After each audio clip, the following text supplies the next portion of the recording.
그리스도인이 마음에 품어야 할 세 가지 비전이라 할 수도 있고 늘 이렇게 품어야 될 환상이라고 할 수도 있겠습니다. 그런 주제로 말씀을 전하겠습니다.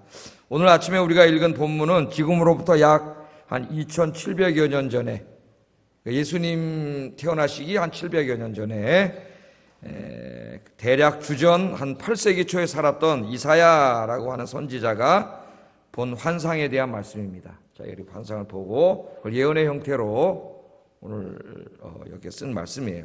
이게 뭐냐, 마지막 때에 이루어질 놀라운 일들을 미리 보고 그것을 예언의 형태로 우리에게 이야기했습니다.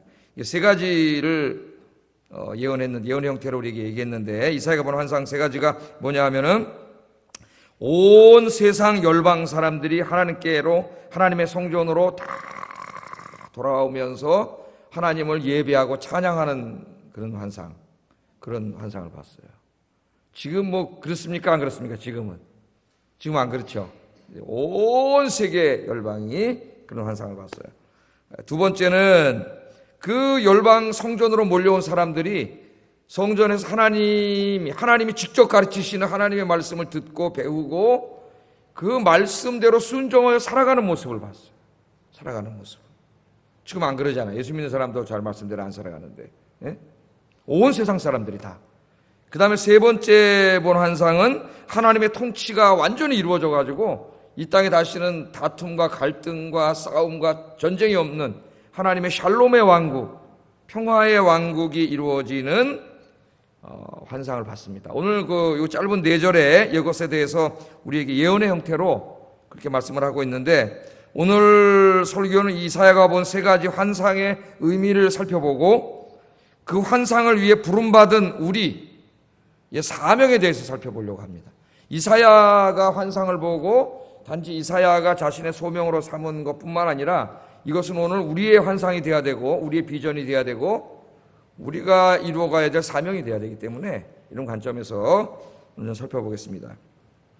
자, 이사야가 살던 시대는 우리가 살던 시대, 지금 이 시대와 마찬가지로 많은 사람들이 하나님을 거역하고 우상을 섬기고 죄악을 행하고 그러던 아주 어두운 시대였죠. 어두운 시대, 절망의 시대였습니다. 그 사람들에게 하나님 이사야 선지자를 보내서 회개하도록 이사야를 부르지 않았습니까? 그런데 이사야는 그런 죄악과 절망의 한가운데서 놀라운 하나의 환상을 보게 돼요. 원래 그런 가운데 있으면 사람이 절망하고 좌절하게 되는데 이사야는 그런 가운데에서 하나님이 보여주신 비전을 보게 됩니다. 그 비전이 뭐냐 하면은 마지막 때에 온 세계에 있는 사람들이 다 시온성에 있는 하나님의 성전으로 몰려와서 하나님을 예배하는 모습이에요. 2절 한번 읽어보겠습니다. 2절 시작.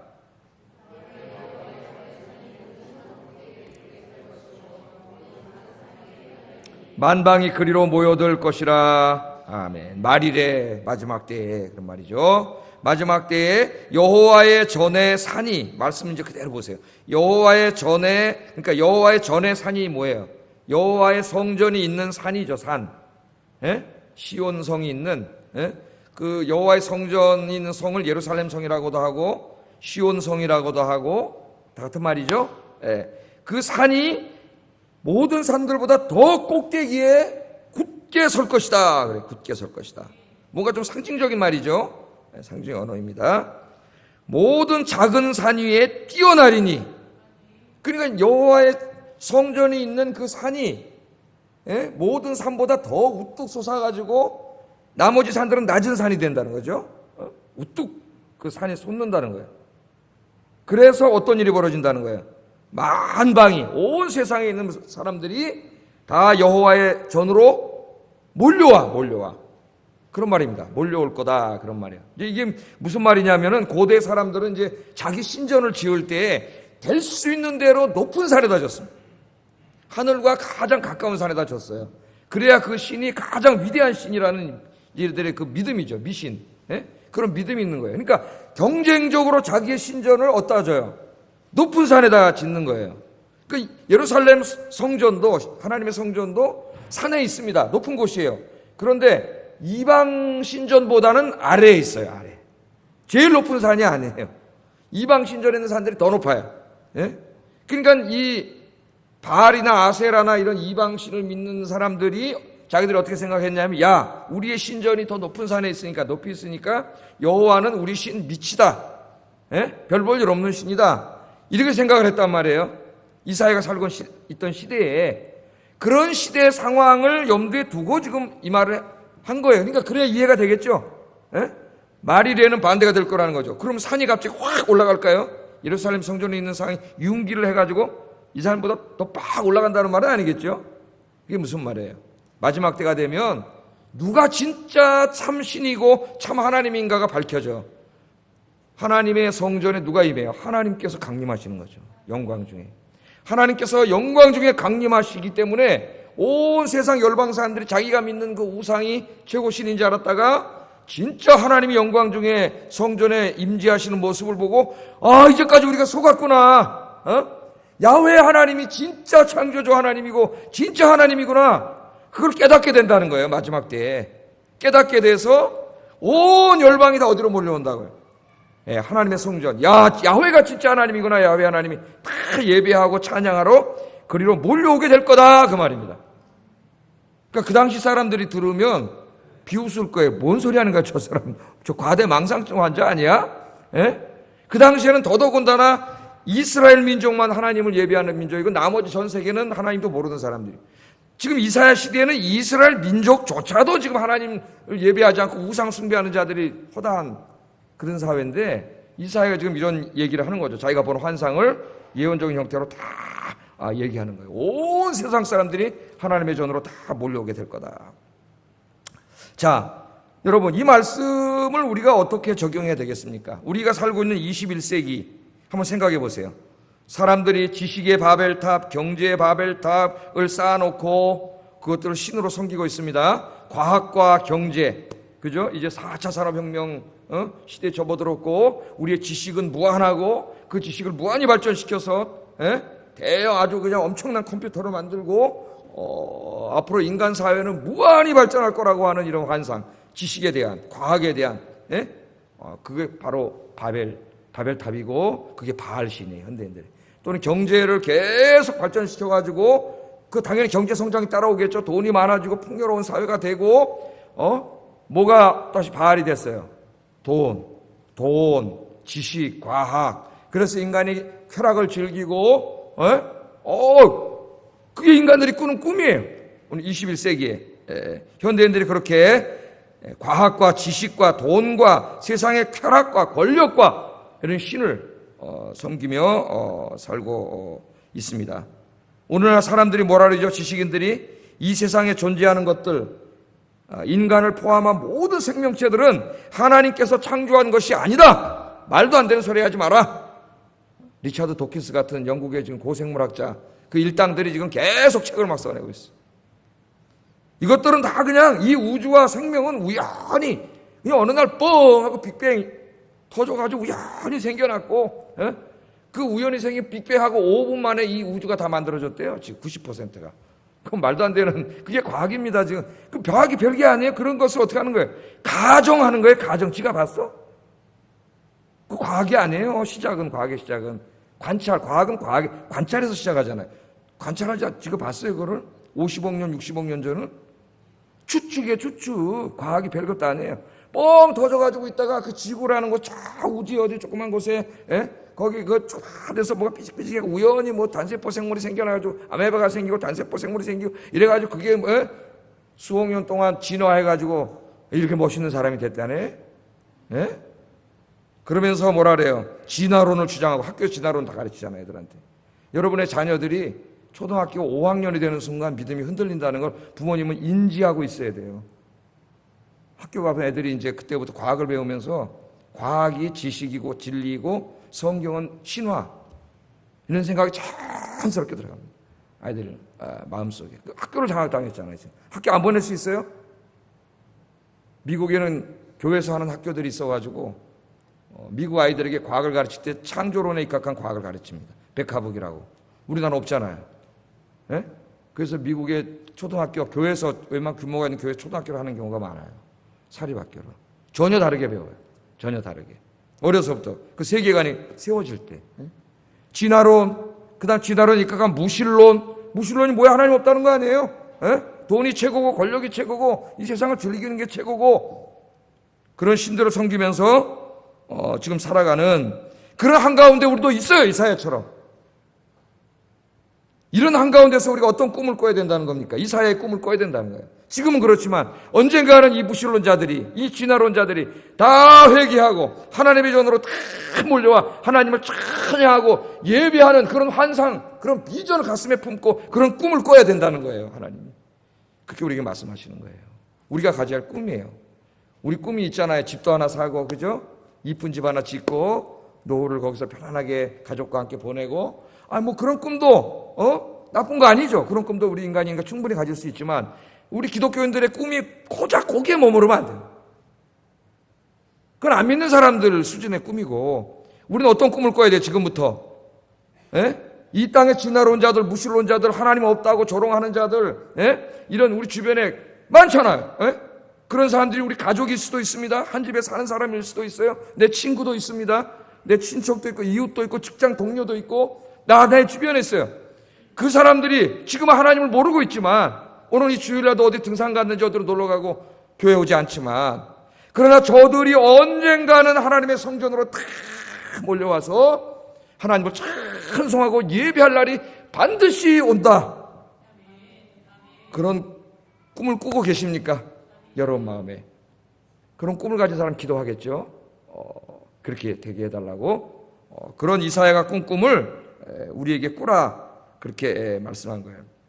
이 꿈은 1차적으로 예수님이 이 땅에 오셔서 이루어지고 우리 사도행전을 공부하고 있는데 사도행전에 보면 예루살렘 교회를 통해서 이루어지죠. 그죠? 예수님이 십자가에서 죽으시고 부활하셔서 구원을 완성하신 다음에 그의 제자들 120명이 마가의 다락방에 모여서 이사야가 꾸었던 그 환상과 꿈을 꾸면서 지금 거기 120명밖에 안 모였지만 우리를 통하여 하나님께서 온 세상 열방 사람들을 다 구원하고 그들이 하나님을 예배하고 찬양하러 하나님의 성전으로 오게 하실 것이라고 하는 꿈을 꾸고 120명이 기도했죠. 예수님 믿기 전까지는 다 돈 벌어서 잘 살고 집 짓고 이런 것밖에 없었는데 예수님을 믿은 다음부터 그들의 마음속에 새로운 꿈이 생긴 거죠. 새로운 비전. 하나님의 꿈이기도 해요. 그게 하나님의 꿈. 하나님의 자식들이 다 하나님께 돌아와서 꾸는 꿈. 그래서 우리 사도행전 공부하면 어떻습니까? 예루살렘의 12제자와 예루살렘 교회 성도들이 환난과 핍박 가운데서도 열심히 나가서 이 꿈을 이루기 위해서 어떻게 해요? 전도하죠. 전도. 전도해가지고 3,000명이 회개하고 오고 5,000명이 회개하고 오고 나중에는 예수님을 십자가에 못 박아 죽였던 그 당사자들인 허다한 제사장의 무리까지 회개하고 하나님께 돌아와서 참 예배를 드리는 모습을 우리가 사도행전에서 봤잖아요. 그러나 그것까지는 누가 도와서 예배드린 거예요? 다 이스라엘 사람들이 예배드린, 유대인들이 예배드린 거예요. 아직 이사야가 본 환상이 이루어지지 않았어요. 이사야가 본 환상을 궁극적으로 성취한 사람이 사도 바울입니다. 사도 바울. 이 사도 바울은 부활하신 예수님을 만난 후에 너는 이방인의 사도가 되라. 그죠? 하나님을 알지 못하는 이방인들에게 가서 복음을 전하라는 소명을 받죠. 소명. 하나님 부르신 거예요. 여러분에게도 다 소명을 주셨어요. 하나님 부르셨어요. 그 소명을 받은 다음에 이 바울은 구약학자입니다. 최고의 구약학자. 이사야서를 깊이 묵상하는 중에 그 소명을 이사야서에서 확인하게 돼요. 이사야 우리가 읽은 오늘 이 말씀 그리고 66장에 있는 이 열방이 다 주님께로 돌아오는 말씀을 통해서 자기의 소명을 확신하게 돼요. 이사야가 품었던 그 비전, 이사야의 소명을 지금 이루어야 될 사람이 누구야? 자기라고 한 걸 깨닫게 되는 거예요. 하나님 그걸 가르쳐 주는 거죠. 네가 바로 이 온 세상 이방 사람들이 다 하나님께로 돌아와서 예배하게 하는 그 소명. 그래서 하나님이 나를 부르셨구나, 이방인의 사도로. 바울이 그걸 깨닫게 되는 거예요. 그 소명을 받는 거예요. 말씀으로. 그래서 바울은 어떻게 합니까? 그 소명을 이루기 위해서 전 세계 이방으로 가서 복음을 전하는 거죠. 복음을 전하는 거예요. 그러면 잘 보세요. 이 바울이 이 말씀을 어떻게 이해했을 것 같아요? 이 꿈을 어떻게 이루려 했을 것 같아요? 이사야의 꿈을. 자, 바울이 만약에 이 말씀을 문자적으로 이해했다면 어떻게 했어야 돼요? 전 세계로 가서 전도해가지고 그 사람들을 다 데리고 어디로 와야 돼요? 문자적으로 이해하면은 예루살렘에 있는 하나님 성전으로 데리고 와야지. 그잖아요. 오늘 이사야 뭘 봤어요? 그 예루살렘 성전으로 다 올라와서 예배하는 모습을 봤잖아요. 전 세계 사람들이. 다 데리고 오든지 아니면 예수 믿게 된 사람들은 다 예루살렘으로 이민 와가지고 이민 와야지. 그래야 거기 올라가서 예배를 드리잖아요. 예? 지금 이사야가 본 환상은 90역 지역이 90역. 예루살렘 성전이 이렇게 있는데 전 세계 열방의 사람들이 다 안식일날 어디로 오는 거예요? 예루살렘에 있는 성전으로 이 90역이죠. 어? 90역. 이 중심이 끌어당기는 힘 아닙니까? 다 예루살렘 성전으로 오는 꿈을 꿨어요. 이걸 문자적으로 이루려면은 다 이사 와야 돼, 예루살렘으로. 그래야 여기 오잖아요. 근데 바울은 이 말씀을 문자적으로 이해하지 않았음이 분명해요. 그건 불가능하지 않습니다. 바울은 이 말씀을 어떻게 이해했냐면, 바울은 굉장히 창조적인 사람입니다. 그 말씀을 구심력적으로 이해한 게 아니라 원심력적으로 이해했어요. 자기는 이걸 어떻게 실천해야 되느냐. 그래서 바울은 로마로, 스페인으로, 그리스로, 터키로 다 가잖아요. 예? 가서 복음을 전해서 예수 믿는 사람들이 생기잖아요. 그럼 바울이 거기다 뭘 세워요? 그들을 데리고 예루살렘으로 오는 길을 택한 게 아니라 거기에다가 뭘 세웠어요? 하나님의 성전을 세웠죠. 하나님의 성전을. 그 하나님의 성전이 뭐예요? 교회예요, 교회. 그걸 원심력적으로 이해한 거예요, 원심력적으로. 이사야가 본 환상은 구심력적이에요. 예? 그런데 그것은 진짜 문자적으로 다 전도해갖고 예루살렘 성전에 와서 예배드리게 하라면 그래서 어떻게 예배를 드려요? 매주 와서 이사 오지 않는 한. 그럼 전 세계 사람 다 믿으면 어떻게 다 이사로 와요? 그걸로 할 수 없는 거죠. 원심력적으로 적용을 한 거예요. 예루살렘 성전을 어디다 짓는 거예요? 자기가 가는 곳마다 복음을 전하는 곳마다 거기다 짓는 거예요. 세우는 거예요. 그래서 오늘날 전 세계에 뭐가 세워졌어요? 이사가야 본 성전이 세워졌지, 성전이. 예? 그리고 주일마다 많은, 그 당시에 우리 다 이방 사람들이에요. 주일마다 여러분이 지금 어떻게 하고 있어요? 하나님의 성전으로 몰려와서 예배하고 찬송하는 이사야가 본 그 환상, 바울이 가슴에 품었던 꿈이 지금 어떻게 하고 있습니까? 다 이루어지진 않았지만 아직도 안 믿는 사람이 많으니까 이루어져 가고 있는 거예요. 이루어져 가고 있어요. 그렇다면은 오늘 바울의 꿈, 이사야의 꿈은 누구의 꿈이 돼야 됩니까? 저와 여러분의 꿈이 돼야 돼요. 저와 여러분의 꿈. 우리가 이제 그 꿈을 우리 가슴에 품어야 합니다. 내 주변에, 내 가족 중에, 내 직장에, 내 이웃에, 내 학교에 내가 만나는 그런 모든 사람들이 지금 아직 주일날 하나님의 성전에 올라와 예배하고 찬양하고 있지 않아요. 우리는 그런 꿈을 가슴에 품어야 돼요. 그들이 언젠가는 하나님의 전으로 주일날 나처럼 다 내 손을 잡고 올라와서 하나님을 예배하고 찬양할 날이 반드시 있을 것이라고 하는 꿈을 가슴에 품어. 그 꿈을 가진 사람은 어떻게 할까요? 그 영혼을 위해서 기도하고 그 꿈이 이루어지기 위해서 기도하고 열심히 전도하겠죠. 열심히 전도하겠죠. 그래서 여러분 오늘부터 이 꿈을 가슴에 품으세요. 우리 아현교회에 지금도 주일날 많은 사람들이 몰려와서 이사야사가 예언한 대로 하나님을 찬양하고 예배하지만 하나님 아버지, 내 주변에 아직도 안 믿는 사람들이 많습니다. 이사야를 통해 주신 꿈이 다 이루어지지 않았습니다. 이 환상이 나의 기도를 통하여, 나의 전도를 통하여 이 환상이 이루어지게 하여 주시옵소서. 그래서 매 주일마다 이사야가 본 것처럼 여러분 그런 꿈을 보고 많은 사람들이, 점점 더 많은 사람들이, 점점 더 많은 사람들이 하나님의 성전에 와서, 우리 아현교회 성전에 와서 하나님을 예배하고 찬양하는 그 꿈을 가슴에 품고 열심히 기도하고 전도하는 우리 아현교회 성도님들 되시기를 주의 이름으로 축복합니다. 자, 두 번째 이사야가 본 꿈은 뭐냐? 그들이 하나님의 전에 와서 뭘 하고 있냐 보니까 하나님의 말씀을 듣고 있어요. 네? 여러분 주님의 전에 오면 뭘 들어야 돼요? 하나님 말씀을 듣는데 집중해야 됩니다. 네? 이 예배 시간에 설교 듣는데 집중해야 돼요. 다른 생각하지 말고 하나님 말씀을 듣는데 놀라웠게도 누가 가르치고 있냐면 하나님께서 직접 가르치고 계세요. 그러니까 이게 지금 이 세상은 아닌 걸 알죠. 마지막 하나님의 나라가 완전히 이루어졌을 때의 모습이에요. 그때는 하나님 직접 가르쳐 주시잖아요. 우리 한번 3절 보겠습니다. 시작.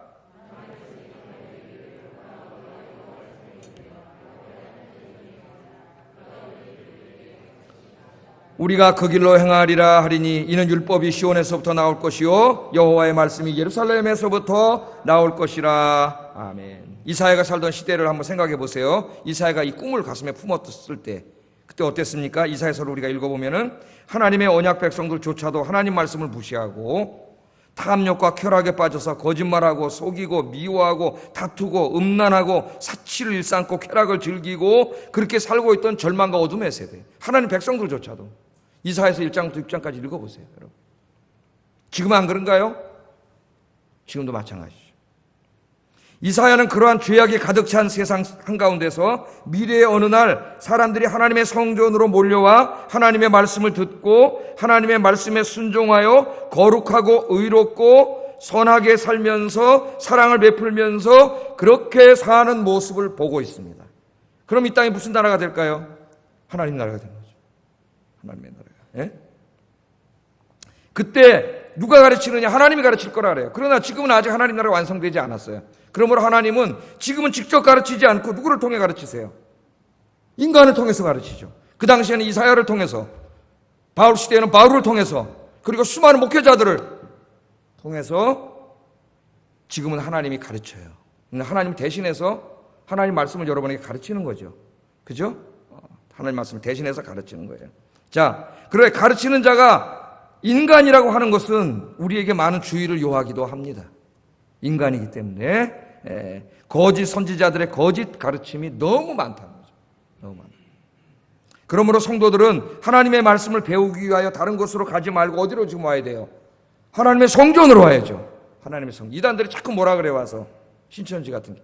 아이 우리 저기 성경 공부하는데 거기 가서 성경 공부합시다 이렇게 살살 꼬인단 말이죠. 예? 어디로 다 몰려오고 있어요? 하나님의 전으로 몰려와. 예? 하나님이 임명한, 하나님이 세우신 정상적인 목회자 밑에 와서 하나님의 말씀을 배워야죠. 하나님의 말씀. 거짓 선지자들이 너무나 많습니다. 예.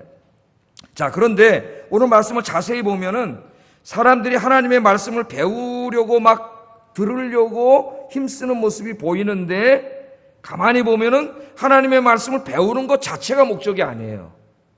우리가 이걸 헷갈리면 안 됩니다. 하나님의 말씀을 배우는 것 자체가 목적이 아니, 지식을 쌓는 것이 목적이 아닙니다. 하나님 말씀을 배워서 성경적인 지식, 신학적인 지식을 많이 쌓는 게 목적이 아니에요. 사람들이 왜 하나님의 말씀을 배우려 하고 있어요, 지금? 여호와의 길을 알아서 그 길로 행하기 위함이에요.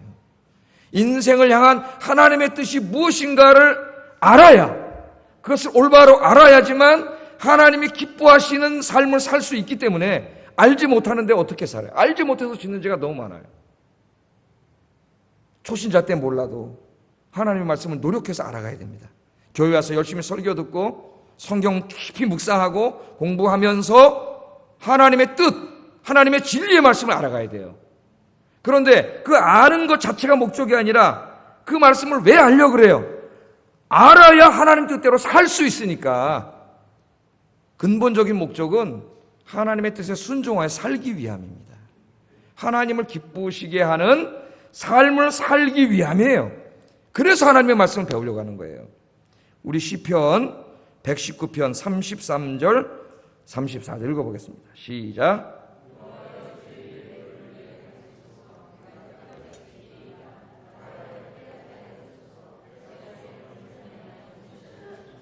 아멘. 자, 한 경건한 사람의 기도인데 뭐라고 기도하고 있습니까? 여호와여 주의 율례의 도를 내게 가르쳐 주세요.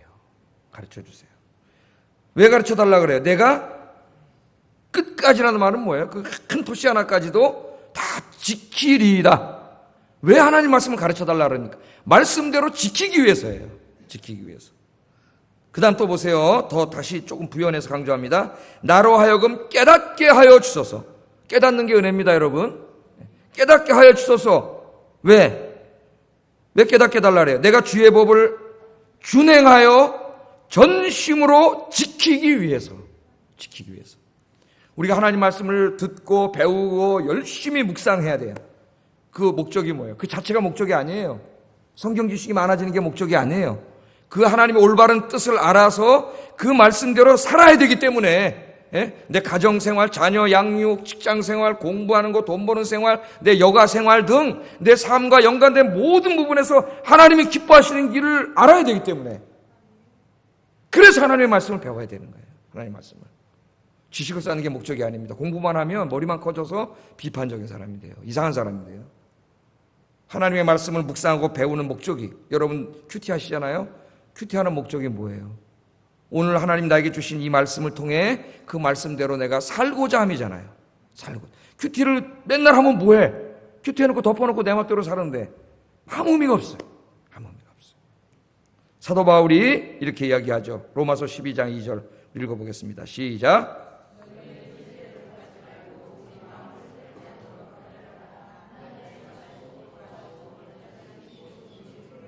아멘. 하나님이 말씀하셨죠. 이 세대를 본받지 말고 마음을 새롭게 함으로 변화를 받아 하나님의 선하시고 기뻐하시고 온전하신 뜻이 무엇인지 잘 분별해야 돼요, 여러분.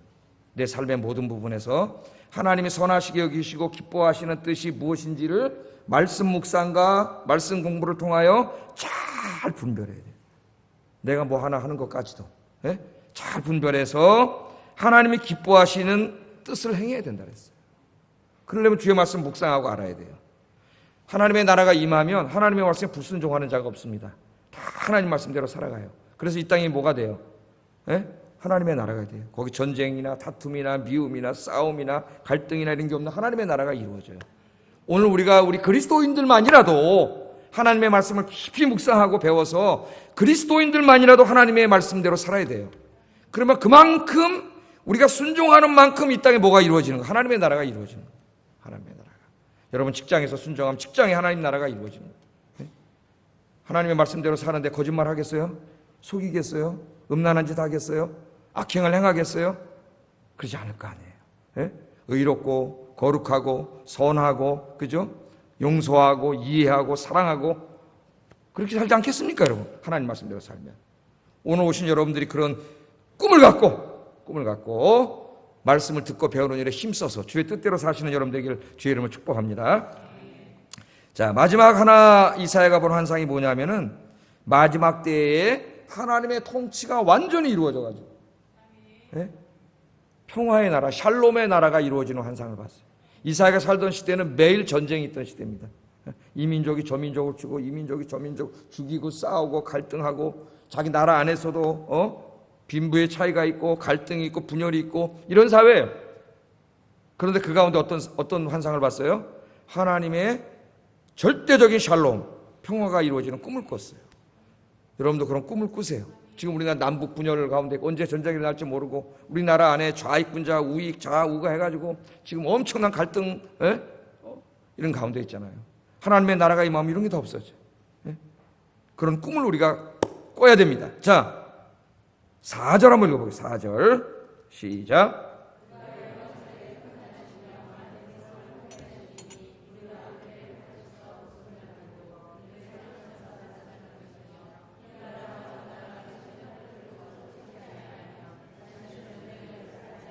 아멘. 그가가 누굽니까? 하나님이세요. 열방 사이에서 판단하시며 많은 백성을 판결하시리니. 그가 하나님이 지금 열방 전 세계에 있는 사람들 거기 대통령 다 있고 거기 판사들 있고 그죠? 국회의원들 다 있고 그 사람들이 지금 통치하잖아요. 그 사람들이 부정부패해가지고 지금 엉망진창 아닙니까? 온 세계가. 그런데 마지막 때가 되면 누가 다스려요? 그 열방을 하나님이 직접 다스리세요. 그리고 하나님이 다 재판하세요. 직접. 하나님이 직접 다스리고 하나님 재판하시기 때문에 하나님 공의의 하나님은 전지하신 하나님. 모르는 게 없어요. 하나님 다 하세요. 공평한 통치가 이루어져요. 공평한 통치가 이루어지기 때문에 거기는 불평과 불만이 없고 다툼과 싸움이 없고 갈등이 없어요. 전쟁이 없습니다. 평화, 완전한 샬롬이 이루어지는 나라예요. 하나님의 나라가. 그래서 어떤 일이 벌어진다 그랬어요. 여기 상징적인 말로. 그들이 창을 녹여서 뭘 만들어요? 낫을 만들고 그 다음에는 칼을 들고 이 나라와 저 나라가 서로 치지 아니하고 전쟁을 연습하는 일이 없어질 것이다. 하나님의 나라는 다툼이 없어요. 갈등과 미움과 싸움이 없어요. 그래서 용서하지 못하고 갈등이 있고 미움이 있는 사람은 하나님 나라에 합당하지 않아요. 하나님 나라에. 그런 나라를 우리가 꿈꿔야 됩니다. 그런 나라가 이루어지도록 꿈꿔야 되는데 그리고 그 나라가 이 세상에 이루어지도록 우리가 힘써야 돼요. 그러기 위해서 우리에게 주어진 중요한 사명 중에 하나가 뭐냐? 뭘 것 같습니까, 여러분? 교회가 이 세상을 평화로운 하나님의 나라로 만들기 위해 감당해야 될 가장 중요한 사명은 뭐냐? 교회 공동체가 뭐가 돼야 돼요? 하나님의 평화의 나라를 이루는 공동체가 돼야 돼요. 교회 자체가. 그런데 지금 여러분 많은 교회가 어떻게 하고 있어요? 갈등하고 안에서 싸우고 다투고 세상보다 더해. 교회 안에 세상은 미워하고 다투고 소송하고 고발하고 고소하고 나라와 나라끼리는 군대를 일으켜서 전쟁하고 싸우고 서로 미워하고 지역 간에 우리나라 미워하고 이념적으로 미워하고 막 인터넷에 보면 서로 죽이려고 그래. 막 진짜 이 조그만 나라에 같이 사는데 막 그렇게 미울까요? 한번 만나본 적도 없는데 막 가라 마실라 그래요. 막 글을 막 썸뜩썸뜩한 글들이 막 인터넷에 막 올라와요. 이런 가운데 하나님 왜 교회를 세우셨어요? 그렇게 살면 안 된다는 걸 보여주는 거예요. 그렇게 사는 게 아니고 하나님의 자녀들 우리가 뭘 보여줘야 돼요? 우리들은 이렇게 살아야 됩니다. 어떻게 살아야 돼? 서로 이해하고 용서하고 서로 안아주고 서로 도와주고 그죠? 서로 배려해주고 서로 사랑하면서 사랑 안에서 하나를 이루는 이런 진정한 화평과 평화의 공동체를 우리 교회가 이루어야 그런 하나님의 나라가 임할 것이라는 것을 세상에 보여줄 수가 있어요. 근데 지금 교회 안에서 지들끼리 싸우면 피차 어떻게 한다 했습니까? 피차 물고 먹으면 하나님이 망한다 그랬어요. 망한다. 세상 사람들은 어디서 하나님 나라를 볼 수가 있을까요? 이 교회가 사랑 안에서 하나가 되어서 성도 간에 아름다운 공동체를 이루고 서로 화평한 공동체를 이루는 것은 굉장히 중요한 사명입니다, 여러분. 그러므로 교회 안에 갈등과 분열을 일으키는 말과 행동을 하는 사람은 엄청난 죄를 짓고 있는 거예요. 아무 생각 없이 그런 일을 하는 거예요. 우리 교회는 마땅히 이 땅에 존재하는 하나님의 나라가 돼야 돼요. 그래서 바울이 이랬죠. 교회는 어떤 곳이 되어야 되느냐? 갈라디아 3장 28절 읽어보겠습니다. 시작.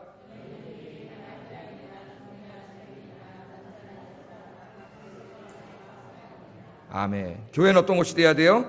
유대인과 헬라인. 누굽니까? 당대에 도저히 하나가 될 수 없는 양숙 민족이죠. 예? 양숙 민족. 유대인들은 저 지옥 불쏘시개로 만든 놈들. 헬라인들은 저 동물이나 잡아서 이상한 제사지나 이상한 놈, 야만 같은 놈들. 엄청난 양숙이야. 도저히 하나 될 수 없어요. 우리나라 일본 정도가 아니에요. 더 심해요. 예? 그런데 이 사람들이 어느 날 예수를 믿고 바울이 전한 복음을 믿고 한 조그만 집, 이 정도 큰 공간도 아니죠, 옛날에. 조그만 집에 들어와서 딱 이게 피부를 맞대고 뭐하고 있어요, 같이? 예배하고 있어요. 예배하는데 바울이 뭐라고 설계? 여러분은 하나님을 아버지로 모시는 한 형제요, 자매입니다. 이제 미워하고 다투면 안 됩니다. 가르치는 거예요. 거기서 자기의 죄를 회개하고 유대인과 헬라인이 어떻게 되는 거예요? 서로 손을 잡고 서로 용서하고 사랑하면서 하나가 되는 거지. 예? 지금 그런 얘기입니다, 이 말씀이. 종과 자유인, 도저히 하나가 될 수 없죠. 종, 동물처럼 취급하죠, 주인들이. 예? 종들은 주인을 어떻게 미워하죠. 근데 어느 날 전도를 받고 바울이 예배드리는데 보니까 종도 들어와 있고 주인도 같이 예배드리네. 같은 자리에 앉지 못하는데 원래는. 예? 바울이 뭐라 그래요? 주님 안에서 우리는 다 형제 자매입니다. 예? 그러니까 거기서 주인도 회개하고 그 대표적인 사람이 빌레몬 같은 사람 아니에요? 빌레몬과 오네시모. 그래서 빌레몬서가 있는 거예요. 빌레몬과 오네시모가 뭐가 돼요? 형제가 되잖아요. 바울이 뭐라 그래요? 오네시모를 보내면서 종, 그것도 돈 훔쳐갖고 도망 나온 노예잖아요. 얘기하다 보니까 감옥에서 자기 제자인 빌레몬의 집에서 도망 나온 노예야. 사형입니다. 주인에게 돌려보내요. 그 죄를 회개하기 위해서 주인에게 돌려보내요, 바울은. 그러면 편지를 써준 게 빌레몬서예요. 네가 진짜 하나님을 믿는 사람이라면 이 오네시모를 용서하고 누구를 대하듯 하라래요? 나를 대하듯 하라래요. 나를 대하듯. 그렇지 않으면 너는 진정한 그리스도인이 아니라. 나는 네가 능히 그렇게 할 줄 믿는다. 종과 자유자가 주님 안에서 뭐가 돼?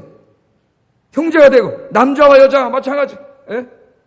다 주님 안에서 한 가족이 되고 형제가 되는 그런 모습을 보고 초대교회 여러분 안 믿는 사람들이 큰 감동을 받아서 초대교회가 환난과 핍박 중에도 그렇게 성장할 수 있었던 중요한 요인 중에 하나가 그거예요. 어려운 사람 서로 돕고 사랑하고 항상 모이면 그렇게 한다는 거예요. 한 가족 같다는 거예요. 단 하나 예수라고 하는 사람을 신으로 모시는 그것 빼고는 잘못한 게 없습니다. 이렇게 편지를 보내요. 로마 황제에게 플린이라고 하는 사람이 보고를 해요. 그러나 그들은 도덕적으로 인간적으로 너무나 훌륭한 사람이라고. 훌륭한 사람이라고. 잡아 죽이려고 했던 사람이 그런 글을 올리고 있습니다. 그 사람 초대교회들이 어떻게 살았는가를 알 수가 있어요. 우리 아이언교회가 아직 하나님 나라가 이루어지지 않았습니다. 하나님의 나라는 샬롬의 나라예요. 우리 마포구 안에 서울 안에 존재하는 하나님의 나라, 평화의 나라, 그런 나라로 만드는 일에 힘쓰시는 여러분 되길 주의 이름으로 축복합니다. 기도하겠습니다.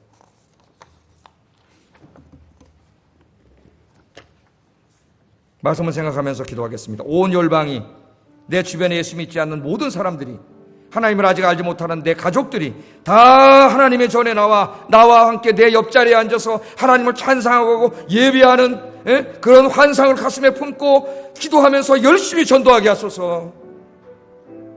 내가 하나님의 말씀을 듣고 그 말씀대로 살기 위해 몸부림치는 삶을 살게 하소서. 우리 교회 안에서 사랑하고 용서하고 이해하고 손을 잡고 도와주는, 그래서 우리 교회가 정말 주님이 기뻐하시는 아름다운 평화의 교회, 하나님의 나라가 되게 하는데 내가 힘쓰게 하소서. 같이 기도하겠습니다. 사랑하신 아버지, 감사하옵고 감사합니다. 귀한 말씀을 통하여